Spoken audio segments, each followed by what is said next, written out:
Hi guys, welcome back to my channel and Happy New Year. So we'll start with a stitch with me. We've got to be done. I'm working on Posh Robin. So Spirit of Winter Robin by Ciro Marchetti, Heaven and Earth Designs. So I thought we'd start on this one first. Do a little bit of work on it. And try and get rid of some of these flossers. Let's get you zoomed in. So I hope you're all well and you all had a good holiday season. And hopefully you all have a good 2023. So you're going to have to bear with me while I figure out what I've got where. So anything we're doing this, I've converted this to the Royal Rose because I thought it'd be easier because there's a lot of confetti in between in the certain areas. So I've converted it to Royal Rose, so that's why I've got a lot of threads on here.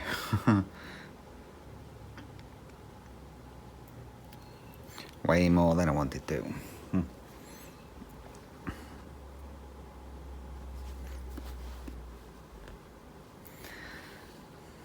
So it's good to be back home. I'm hoping you can see what I'm doing. You should be able to, fingers crossed.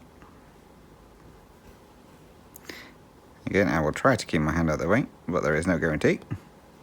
It is me.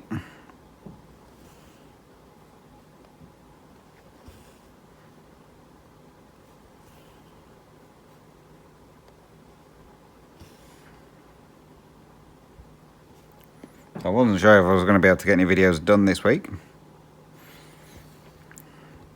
I thought Shane might have been hanging around. Maybe when we only just coming back. But no, he's off down to his mum's. So he's been doing a fair bit of babysitting while I've been gone. And now it's time for his mum's turn to do the babysitting. So they've taken the little one down to his mum's.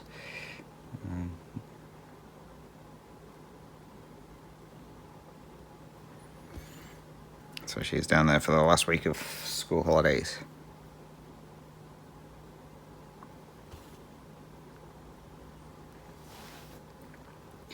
So I was like, perfect, it gives me excellent time to get my videos done, because if you've seen my update video, you'll see I had a lot of haul.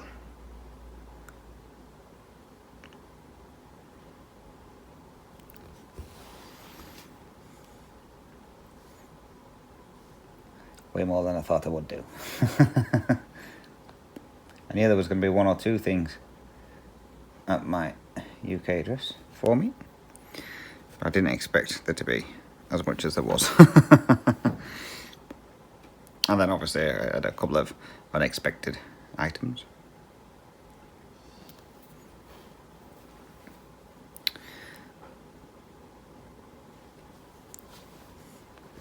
The time in the UK was really good. It went way too fast. As I'd say, it was 3 weeks. It did not seem like 3 weeks at all. It seemed like I'd only been there 2 minutes before I was flying out again.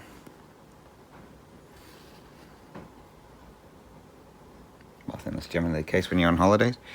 They always go faster.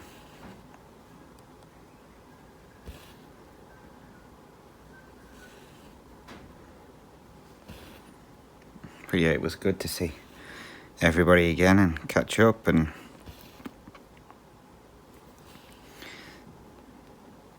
so if you watch my update video, you will know the fiasco I had getting over in the UK.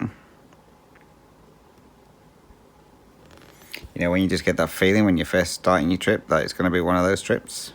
Yep, well, it definitely turned out to be that.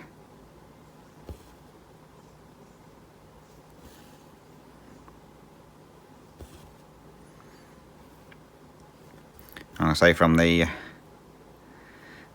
airport over here, I'm going to say the carry-on luggage, I'm going to say they have the button to pull out your handle after you've retracted it. Yeah, so as soon as I finished checking in, I went to pull the handle up and the button just went straight in. I was like, great. So I ended up having to carry it everywhere. To say there wasn't much in it, it was more awkward than anything. Because it's obviously got the pockets on the front and top, and every time I picked it up I always had the pockets facing towards me because I'm an idiot. So it kept banging into my legs, and then I'd turn it around and I'd switch arms and I'd end up with it banging my legs again. Oh, joys. So my brother, being nice as he is, bought me a new one for Christmas.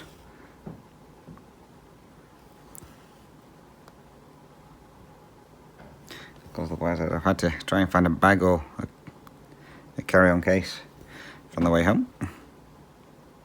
As I say, he wasn't overly happy that I had to drive to London to pick me up. That was a fiasco and a half.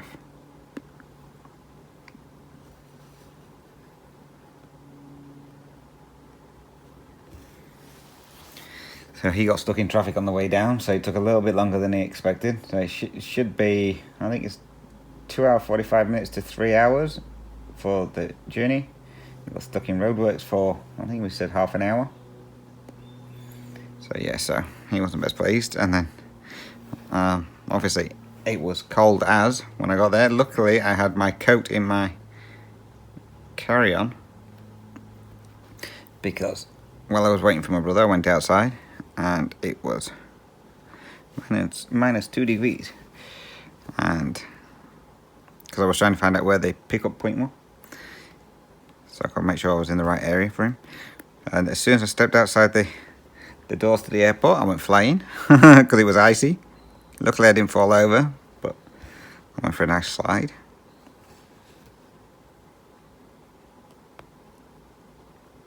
And then my phone was dying and I couldn't find any way to charge my phone. I was like, oh great, this is going to be fun. If he needs to phone me up, he can't. Anyway, I eventually found a charging point, so that was good. But I had to buy a SIM card when I was there as well, so that I could actually speak to him.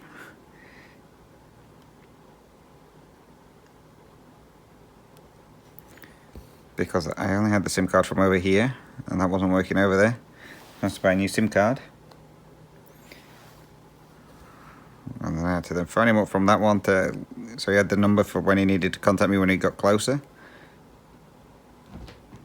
So yeah, so it was just one thing after another. And I didn't do too bad. I mean, I didn't sleep much on the plane anyway, because as I mentioned in my update, on the first leg I had the brat from hell. She was a spoiler little git. Even before we took off, she was throwing a tantrum because her mum needed to, she had a tablet with her. I mean, this kid must have only been about 4. So she had a tablet with her, watching, oh, God knows what, and you have to turn it onto airplane mode. Oh, she would not let her mum turn it into an airplane mode. She was screaming and carrying on. It's like, oh, this is going to be fun. The mother clearly could not control her kid at all. I would say the other kid that she had, he was good as gold.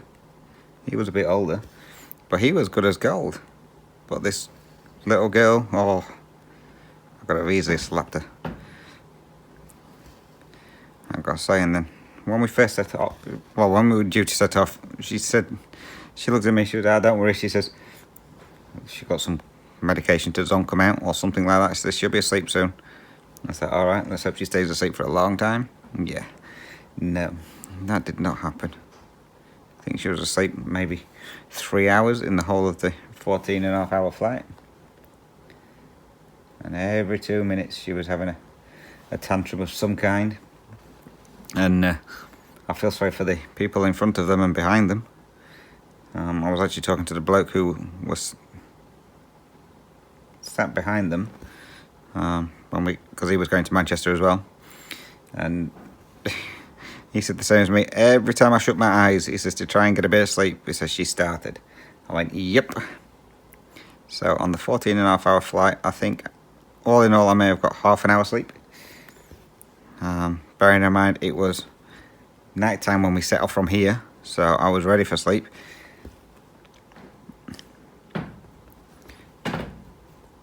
And then on the second leg of the flight, I'm just getting comfortable, and all these really tall people came in. It was, I'm assuming it was a football team. I think they were Polish. Flying over to the UK. And I was like, great, these are going to be rowdy as. But nope, as soon as the flight took off, they all went to sleep, and that was it, they were gone. Woke up for food, then back to sleep again. So I was quite impressed. But I had this older gentleman sat next to me, and before we even took off, he was asleep. But he slept with his arms, well, his elbows pointing outwards. So he was taking over half my seat and half the seat on the other side. So I couldn't get comfortable at all. So, needless to say, on that flight, I didn't get hardly any sleep at all. I think I got maybe half an hour. And that was just before we actually landed.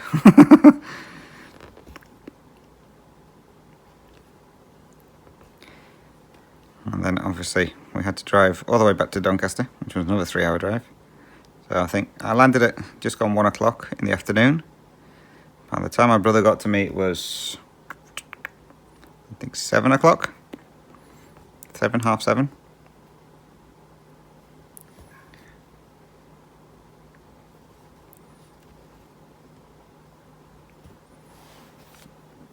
And then we obviously had to drive all the way back to the UK. I haven't got my scissors.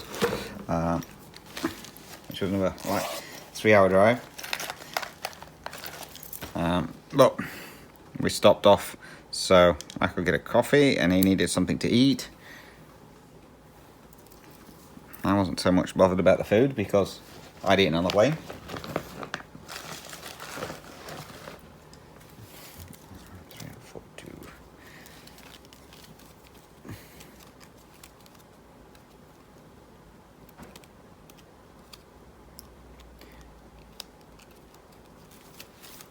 Sorry, I'm just trying to find my thread.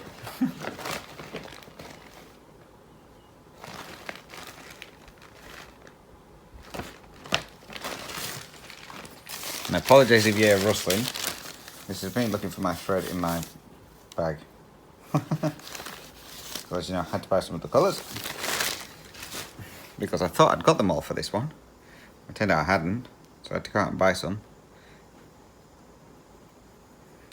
And so I found a sewing shop. Well, it's called Knit and Sew. And they sold the thread pretty cheap. I mean, over in the UK, in like Hobbycraft and stuff like that, it's like £1.30 a skein, and she was selling it for like 80p. So it was great.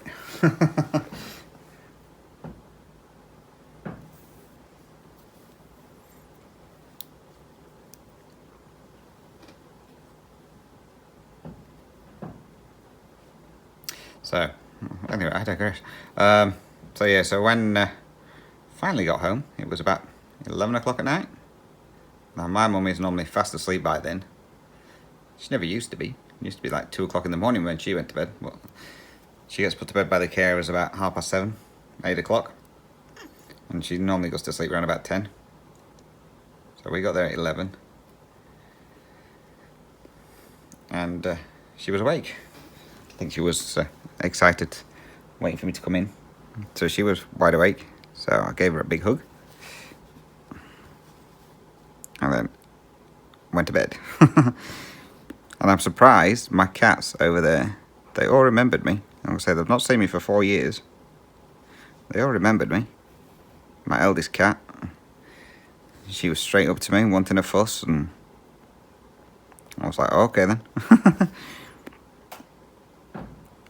But she would not leave me alone. It was like me and my shadow. Everywhere I went, she was there.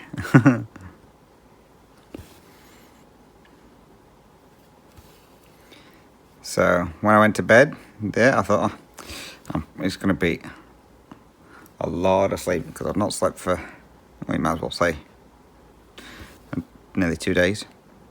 So I thought, I'm going to be in bed for hours. It's going to be midday by the time I get up. I was up at 4:30. I was like, really? Come on.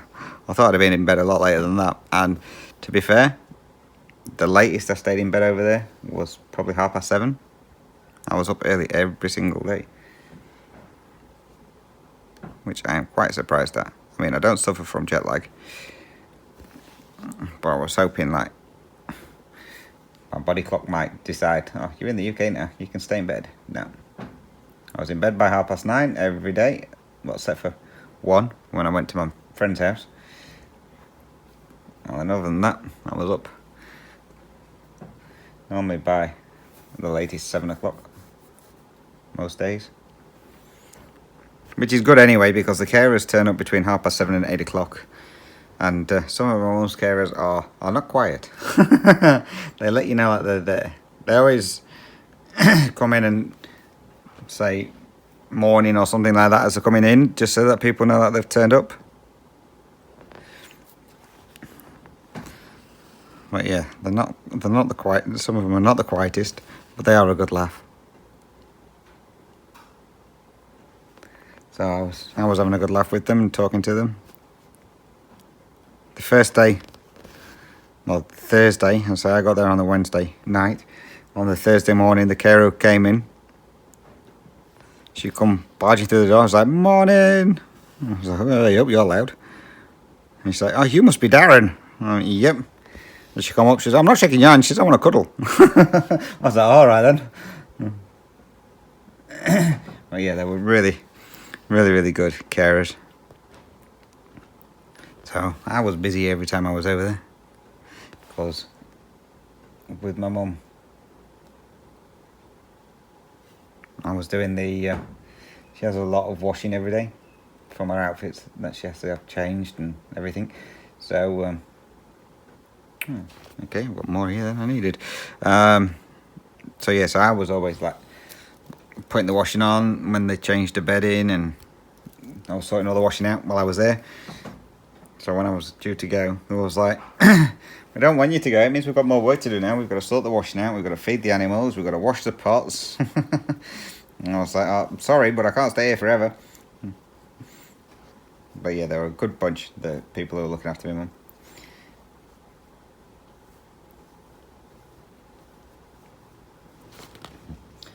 So it was a good time.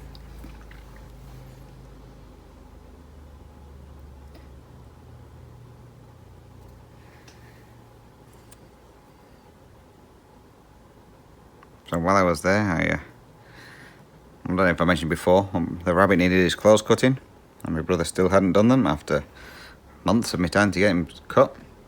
So while I was there, I cut the rabbit's nails. Now my brother's going, yeah, it needs 3 people, 1 to hold him, 1 to shine a torch through his nails so you can see his wick, 1 to cut him. And I was like, okay, grab the rabbit. So he got the rabbit. I had the clippers, and you didn't need anyone to hold a torch at all. So I clipped all these claws. The poor thing, these claws were massive. They must have been a good 3-4 inches long. And I was like, poor thing. And they're all curling upwards. So now he's got nice manicured nails. I think the rabbit was enjoying me over there as well, because he got fed every day. He got treats every day. And when it wasn't raining, I let him out. And I thought, well, he's not been out for a while, he's probably going to enjoy this. He ran around like an idiot for literally about 30 minutes and then crashed. Turned around, he was back in his hutch, flaked out. It's like, poor thing. But he was enjoying himself. So, woohoo, my video's uploaded. Sorry, I was uploading my floss tube, my update. So that's just uploaded. That's good. So yeah, so the rabbit was loving it. So I said to my brother, I said, because my brother wouldn't let him out because, as I mentioned, he destroyed my garden. And it's like, he's too dangerous for him. He says, because it's not even. And it's like, yeah, it's too dangerous for him to be running around. And because before I've got a raised fish pond, and there was a decking around it, and that decking is now gone because it was rotten. But the decking had gates on it, so the rabbit and that couldn't get on there. So my brother wouldn't let him out just in case he got on where the fish pond is and fell in the fish pond, because we've already had a rabbit die by falling in the fish pond while my brother was looking after it. So so yeah, so he wouldn't let him out, so he was enjoying himself, but he didn't go anywhere near the fish pond whatsoever. So I says to him when I was leaving, I says, let the rabbit out for, even if it's just half an hour a day or whatever, just so he can run around. I says, that'll keep his nails short. That's just because he'll be digging and he'll be running around on the bit of concrete that we've got there. I says, so he's going to love it. So he was like, oh, okay. But I told him how to do his nails anyway, just in case I needed to do them again. I mean, the rabbit, he just let me do his back claws, no problem. Went to do his front ones, and he he struggled a little bit, and then he realised what I was doing. He was like, oh yeah, go ahead. And he just stayed there flaked. Quite content.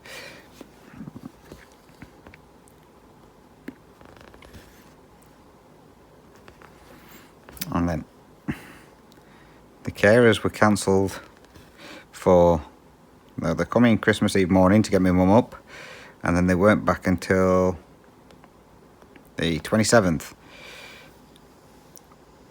So I says to my brother, I says, well, who's dealing with mum then? He went, you. Well, thanks. So he was at work Christmas Day morning. So what was he? No, he was on. So he was at work Christmas Eve, into a sleep, and then finished at 9 o'clock Christmas morning. And then he was back at work. Was he back at work Boxing Day? Yeah, he was back at work Boxing Day. Boxing Day morning. So I had to sort out getting my mum up and washed and changed and everything. And I was like, wouldn't it have been good if you'd actually tell me what I needed to do? So I'm having to ask my mum what I needed to do. And then when my brother come back on Boxing Day, I was helping my mum do something. He says, you're holding her wrong. I said, well, if someone had told me how to do stuff, I says, I'd be holding her right, wouldn't I? I says, but seeing as you just said you're looking after mum and then went to work, I says, how am I meant to know? So yeah, I could have gladly slapped my brother while I was over there. And the way he was talking to my mum when I first got over there, it was absolutely disgusting. I could have easily gone up and punched him in the head. I didn't. I refrained. But I let him know about it. By the time I left, he was talking to my mum properly. Yeah, he was just talking to her like a load of crap. Yes, I know he's been putting up with my mum for the last couple of years and dealing with everything with her, but there's no need to talk to her like that. So I let him know there as well. But he's a lazy so-and-so. While I was there, he did nothing at all. Nothing. He vacuumed the house once, and that was it. He didn't do anything else. I said, I would go to work, come back, go upstairs and stay upstairs. When it was his day off, he was never in. He was always out shopping or something or other. He was never there. I was like, and you're moaning that you wanted to put my mum in respite because you can't cope with her, but you're not there. You don't do anything. And I mentioned that to my elder brother too. So, see if any of that changes. But yeah, I had no problems with my mum whatsoever. She was always good and doing what she was meant to do, and I have trouble getting her to do her exercises. She's meant to do certain exercises for her bad arm to try and strengthen it. And according to them, she never does them. She did them every day when I was there.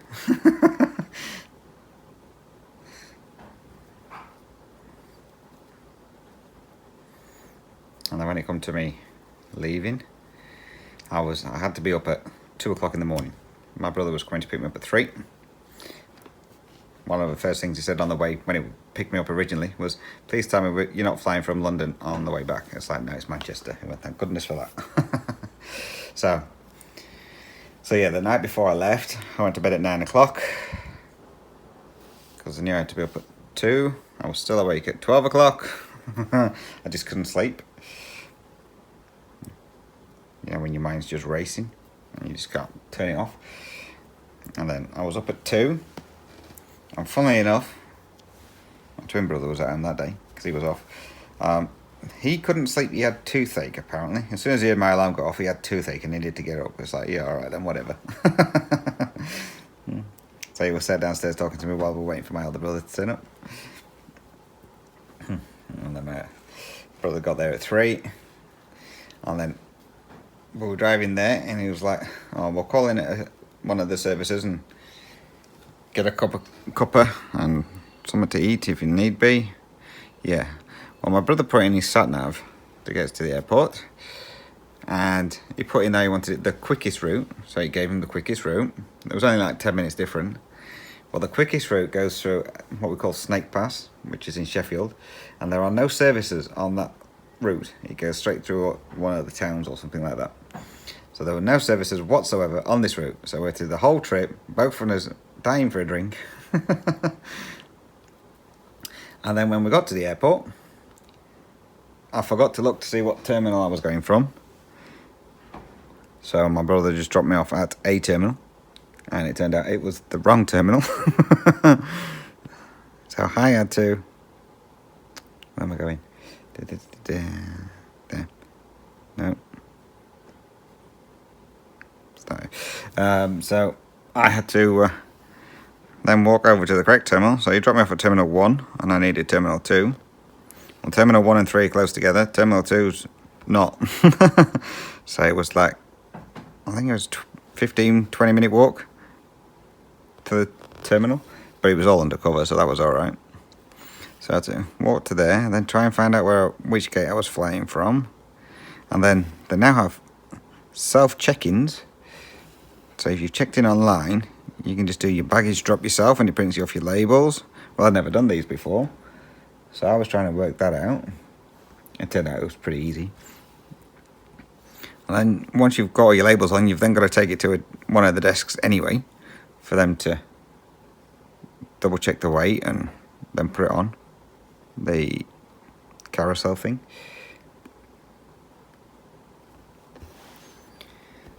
And then off you trot. So it was really easy. I was impressed. I actually managed it.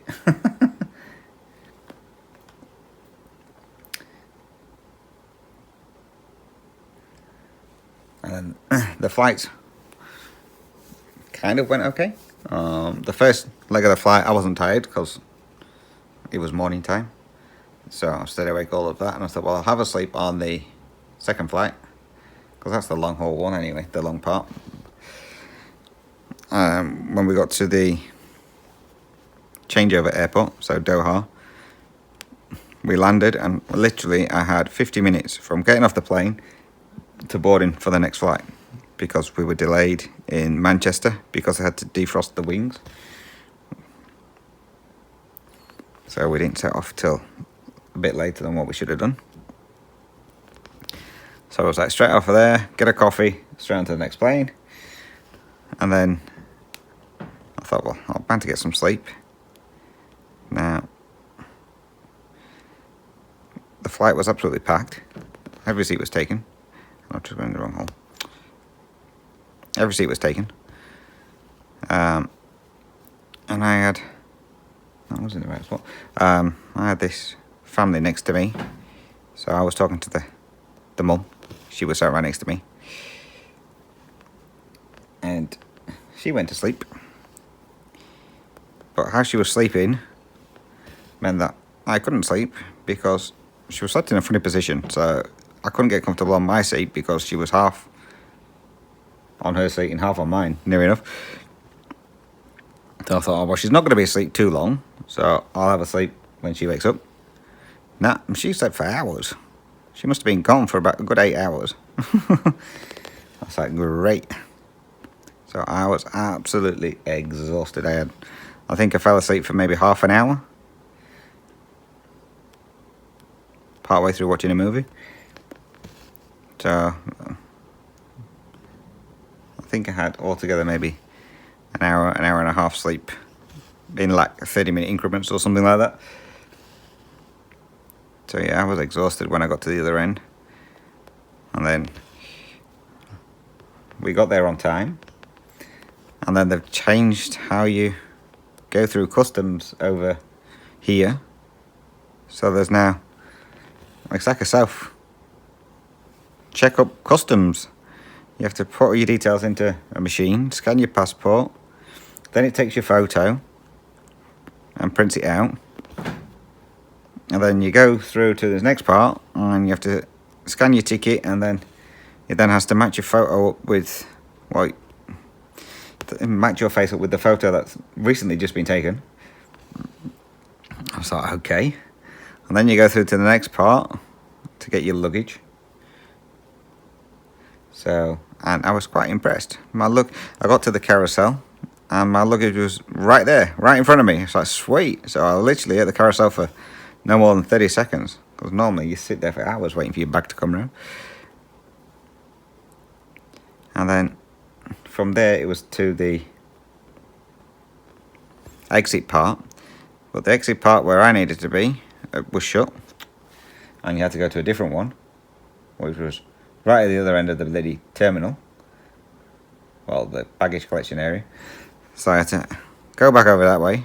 And then there was a queue there because there was the Border Force staff checking your declarations and all that lot to say if you were bringing anything in that you shouldn't be. And so there was a lot of people there. And there was like, yep, you need to go and get your bag scanned. And you need to go over there for a search. And I was like, oh, great. Looks like I'm going to be held up again because I'm going to be getting searched or whatever. And he looked at mine and went, yep, you're good to go. And just straight out the exit, please. And sweet. Then I had to try and find out where I was getting picked up from there. So when I got there, I rang Shane. Because Shane was waiting at the servo down the road. So I rang him so he could come and pick me up. And in that time, Judy messaged me. Asking if I could hang around for like another 15 minutes or so while she come over to meet me. So I was like, well, I'll double check with Shane because he was driving and he was happy because we needed to get coffee anyway. And the servo was the one that Shane was already at while we met Judy.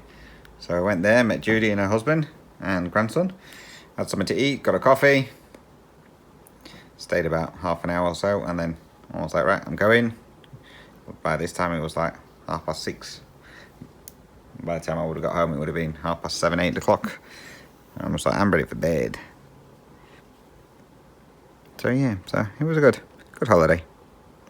And then would you credit it? I get home, go to bed, and it's like, I'm going to be gone for hours. Yep, no, that didn't work. So I went to bed at, what time did I go to bed? Maybe 9 o'clock? Yeah, I was trying to stay up till 9:30. So then I didn't have to worry about like any kind of jet lag or anything like that. So I was trying to stay awake till 9:30. That didn't work. 9 o'clock I was gone. That's that one. What's that one? Yeah, I was right spot. And I thought, well, I'll be gone.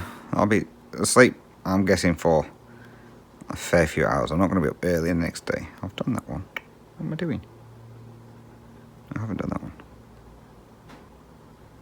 I was like, yeah, I'm going to be asleep for hours and hours and hours. 4:30, wide awake. It's like, oh, come on.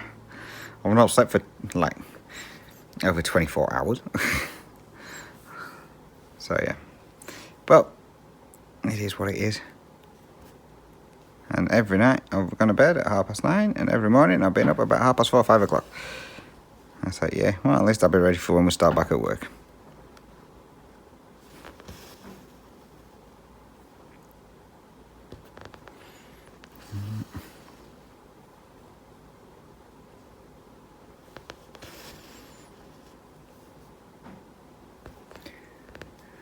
So, yeah, so other than all the fiasco of going off, it's been a good holiday. Shane survived. I would come home expecting the house to be a tip, and it was clean, which I was well impressed at.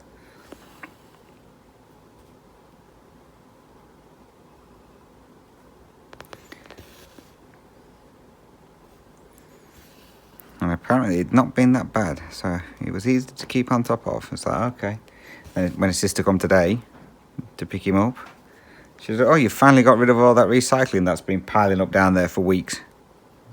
I just started laughing. I said, well, there was nothing there when I got back. She said, you must have thrown it away the day before you got there then. I said, no, the house was pretty tidy. She went, to be fair, she says, it stayed pretty clean every time they called round. It was tidy, so it obviously kept on top of it, but just not taking the recycling out.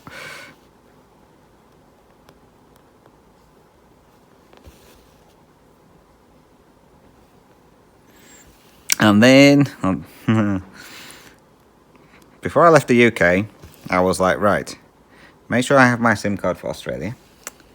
Yep. I was like, right, I don't need this SIM card. So I left that SIM card on the side.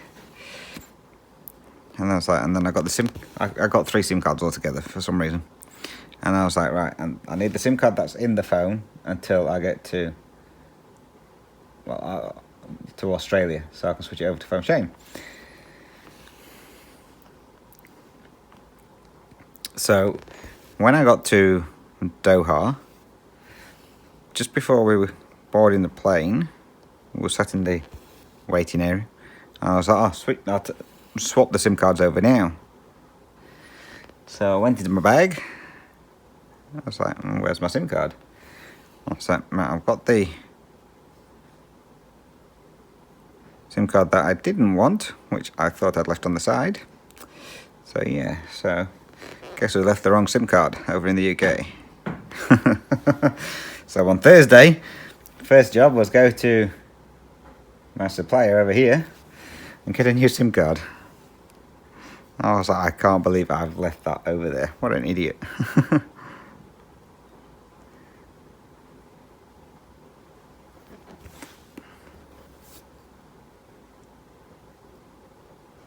But it's all sorted now, so that's all good.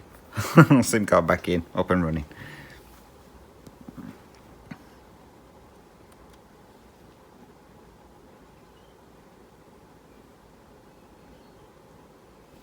Yeah, I was telling my brother though, I must remember I need that SIM card. That's the one I need to take with me. And then left it. Never mind.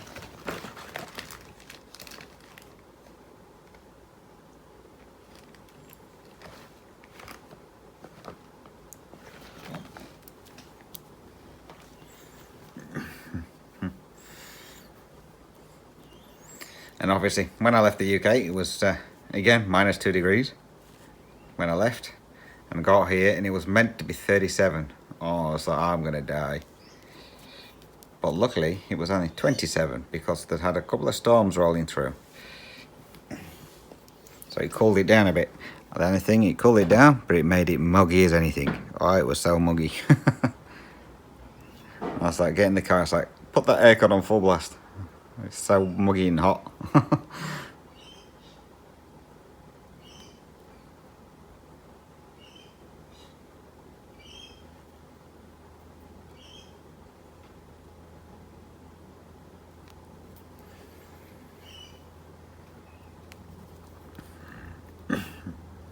And while I've been away, Shane seems to have acquired small birds to feed outside. So as you know, we had the... Where am I? That's there. That's that one.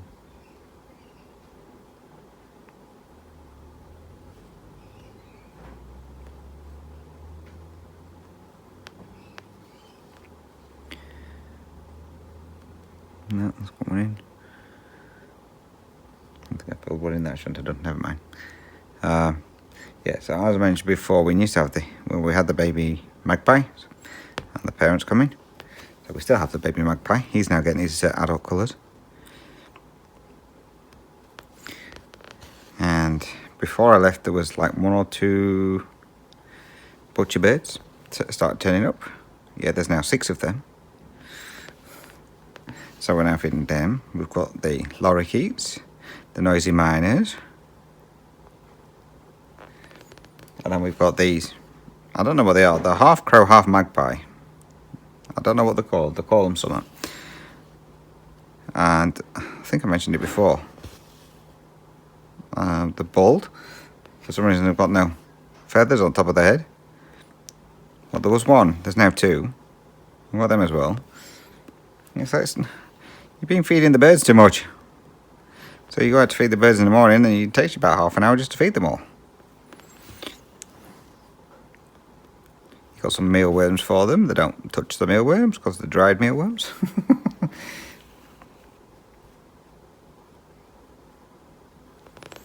So yeah, so it's crazy with other birds. But they know when you're sitting at where you're sitting in the house. So if, for example, you set out the back in the cat area, they come and sit on the veranda near there so they can see you. If you're in the sitting room, they'll come and sit on the veranda outside the window and tweet at you. It's like, you're not getting fed constantly. Go away. Well, they've definitely got it made here, that's for sure.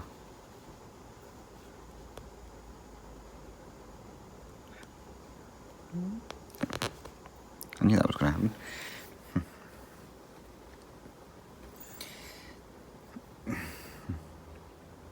I didn't realise how big the cats over here are. Well, my cat's over here. Now, I thought we have one cat in the UK that is crossed with a Maine Coon. Now, I thought he was a big cat. And when I got over there, the eldest cat, Lucy,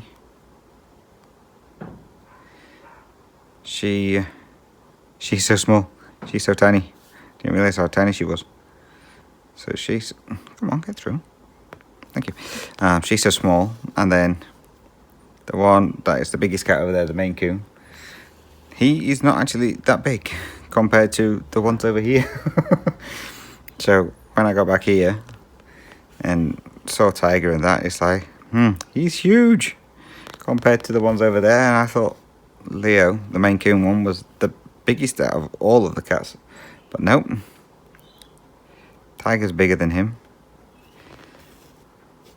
And even Kitty, who is the smallest cat over here, is about the same size as the one crossed with the Maine Coon over there. It's like, okay, my cats are actually quite big. I weighed them the other day. We took them to the vets to get the claws cut. Shane attempted twice while I was away, but he couldn't get Tiger into the cat carrier. He struggled. He managed to get the other 2 in, but he struggled getting Tiger in. So he had to cancel it twice. So they just said, well, wait till I get back and sort it out. I got him in straight away, no problem. So while we were at the vets yesterday, so today's Saturday, while we were at the vets yesterday, I decided to weigh them. They've got the weighing scales in the waiting area. So I decided to weigh them. And then I asked the woman, I said, what's the ideal weight for a cat? She says, round about 6 to 7 kilos. I was like, 6 to 7? Yeah. Oh, okay. Kitty weighs 6. So she's all right. Ginge weighs 7.5. And Tiger weighs 9.5. It's like, I was like, but they don't eat that much. She says, what do you feed them? So I told them that they have Felix. She went, wet food? I went, yeah.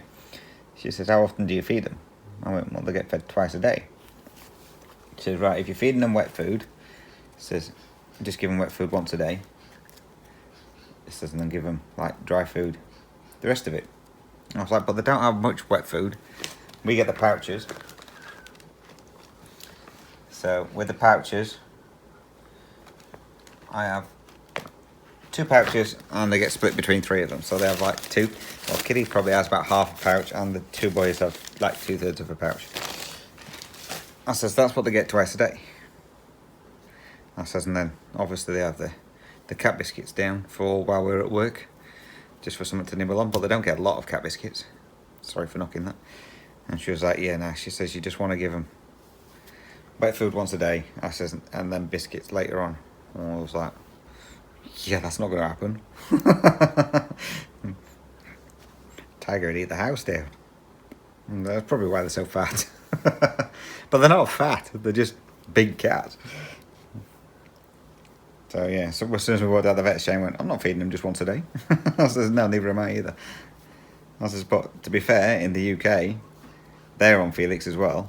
And they have, well, my brother gives them a pouch each. So twice a day. And they're smaller cats. But while I was over there, they got 2 pouches between 3 of them. Because they don't eat it all anyway. So yeah, so we've got to try and get Tiger down a little bit more. Because when I said to him, what's the ideal weight? They went, well, with him, Tiger, she says, I wouldn't let him put any more weight on it. She says, he's a big cat. I said, oh, I know he's a big cat. That's why I wanted to check what weight he needs to be. But yeah, so I need to get them down a bit. So they're going on a diet. Not.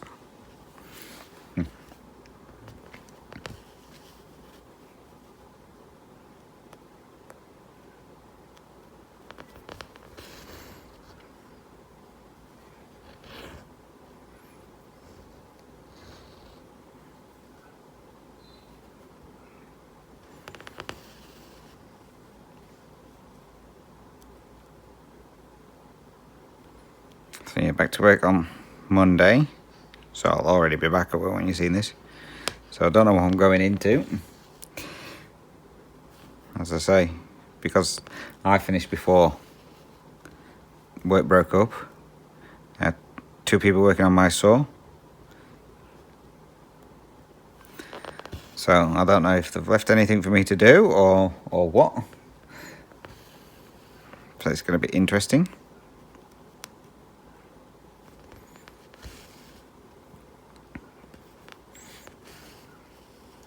Shane was saying he got away with cleaning without cleaning as well.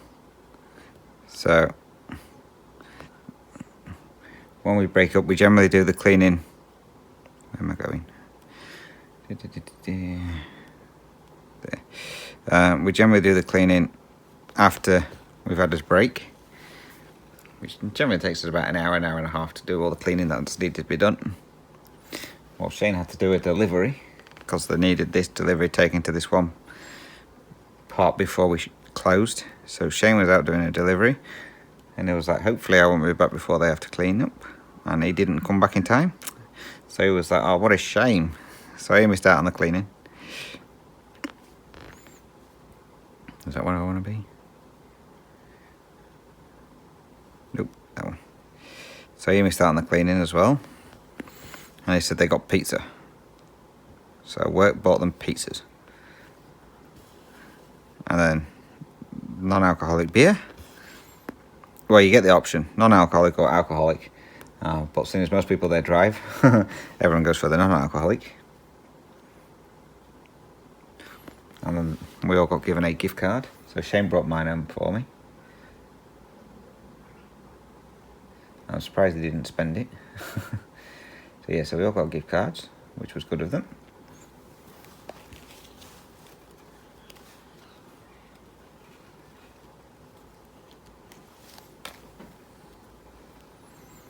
We actually got more than we normally do.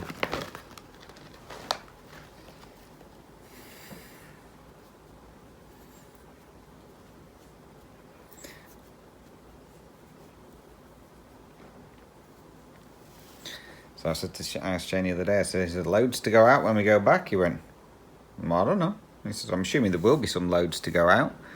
Why? I said, well, I'm just thinking. I said, because if one of the saws is not working, which is the one that they've just had refitted, if that's not working, I said, it means I'm going to end up with a boss on my saw. I says, and I don't want that on the first day back, because it's meant to be about 33 degrees. I said, I don't want that. I don't want to work with him at 33 degrees on my first day back. No.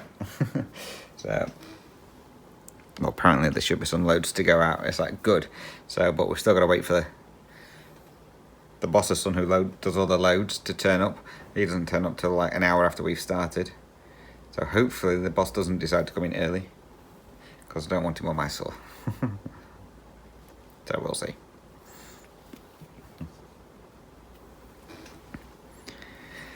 Right. What we got?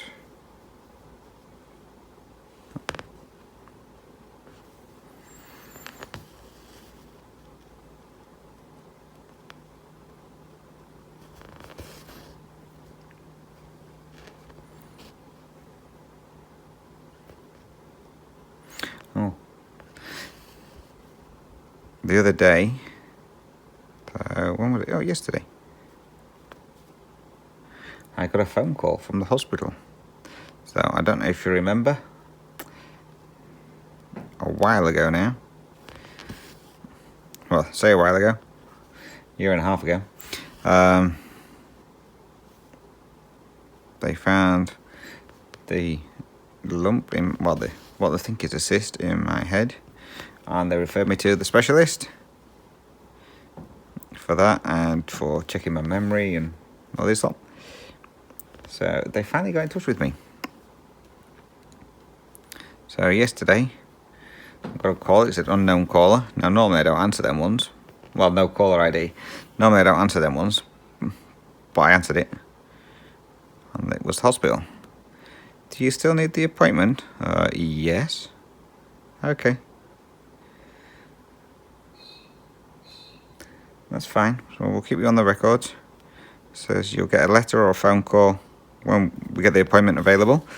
I was like, right. It says if somebody cancels, are you able to come in at, like, with a day's notice? Yep, not a problem.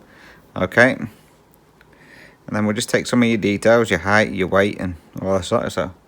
I don't know why you need that pot for, but okay. And then if anything changes, just see your GP and they'll update the records, and okay, no worries. So hopefully it shouldn't be too long before I get my appointment. So yeah, it's only taken a year and a half. A year and a half, maybe 2 years.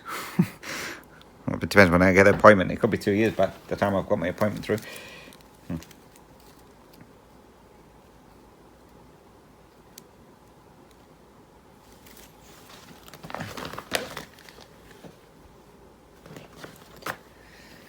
So finally, I might be able to get some answers. I can't believe how long it's taken. And then Shane's sister was here this morning. She's waiting for a hospital appointment as well. And she's already been seeing the specialist and already had, well, they attempted one kind of surgery on her, but it needs to be a different surgery done at a different hospital after they got inside. So they sent everything off to the other hospital, and then they brought her back and put her in category 3. So over here they do your categories. Category 1 is urgent, so you're seen within, I think it's 30 days or something like that. Category 2 within like 3 months, and category 3 is within a year. Well, I was category 3 with mine, and it's taken a year and a half.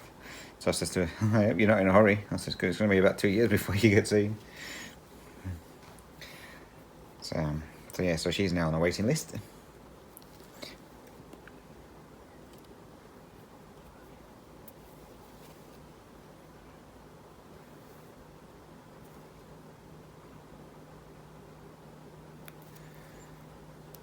She's saying normally doing this method is a lot quicker. Sometimes. It seems to be taking a lot just to get these 200 stitches done.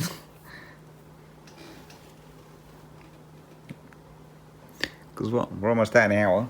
We haven't even done 200 stitches yet. This colour will make it 200. Or should make it 200. Bearing in mind I do feather into each row on the sides normally. So it might not even be 200 stitches in an hour. That's shocking. Normally doing 10 stitch I can get up to 400 an hour. Oh well. And then where am I going? That's there.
So this year is the year of no new starts, so this is going to be fun.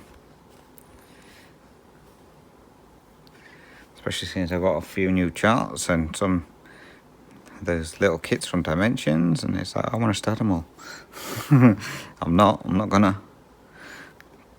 So it's going to be interesting to see how we go with that one. And then I got that 40 count Verdal for doing some starts for next year. But I just want to try it. It's like, ooh, I wonder how different it is to the 40 count. What is it, linen or whatever I'm using, the Newcastle one. So yeah, so I want to try it now. But I'm gonna be good. I'm gonna behave.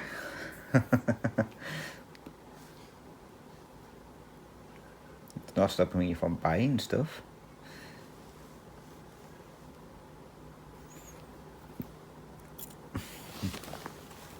So by the end of this year, I'll have that many things I need to start. 2024 will be a year of stars.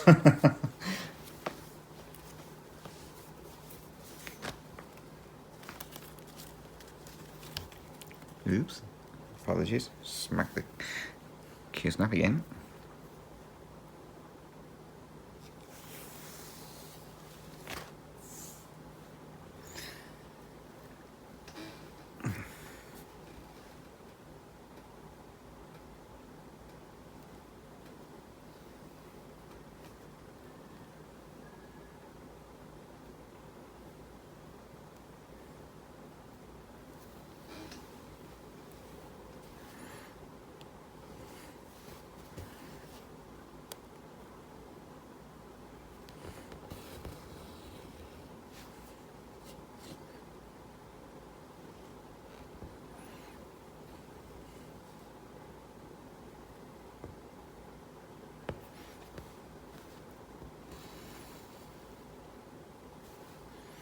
Right.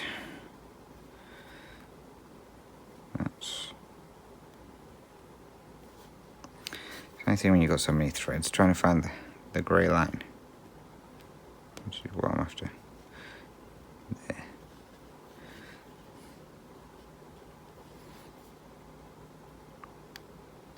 So that's there. So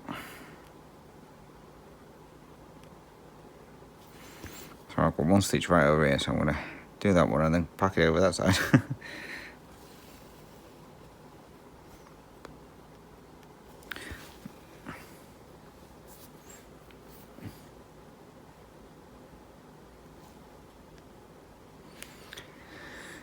Right, so we're at an hour, so I'm going to leave it there. I do have some questions to go through, so I'll save those for my next video. So if you do have any more questions until I get around to these ones, feel free to drop those down below, or again you can email me. Email address as always is dizzystitcher@gmail.com, or you can message me on Instagram. On there it's just Dizzy Stitcher. So I'm finding out all the end threads that I need to cut off. So yeah, you can message me on there as well, and we'll get those answered in the next video. And yep, and this will probably get a bit more work on it this week. So hopefully I'll get to the end of this row at least. But it's coming along. I'm enjoying it. It's looking good. The tree's really coming in now. So yeah, hopefully get to the end of this, and then I'm going to sit and work out how many stitches I need to do over the next coming weeks, months, to get this finished. So I'm at 35.67% at the moment. So I've got 15,000 stitches left to do, just over 15,000 stitches left to do. So if I can aim for 3,000 a month, it means I'll have this done in 5 months. So we'll see how we go. Place your bets. So right, that's it from me then, guys. So again, thank you very much for watching. Hopefully the ones after this one will start going to be a bit longer again. So we'll try and get some hour-and-a-half ones done, and I'll have some topics to talk about. Obviously we'll be finding out what's going off at work. And all the juicy gossip from there. So until next time, guys, again, thank you very much for watching. Much appreciated. So take care, stay safe, happy stitching. Until next time, bye bye for now.